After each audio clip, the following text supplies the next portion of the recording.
OEDRO sent us out some floor mats. We're gonna see how they look in the truck.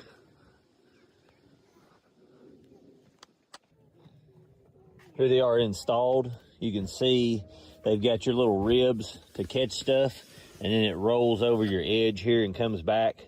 It has both cleats to hold it in place on your driver's side.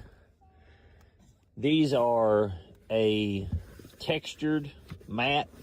The little nameplate's really nice on it. I do like that. They're not hard, but they're not completely soft. Here is the back. Here's the back one.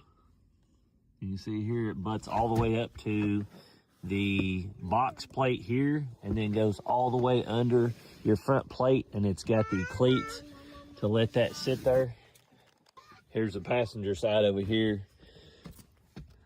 All these fit really well and give you good coverage. This is all matted here. If you want 20% off of these, the 3 dots in the top right of the video will have a link for them and a discount code for 20%. Use Drake20.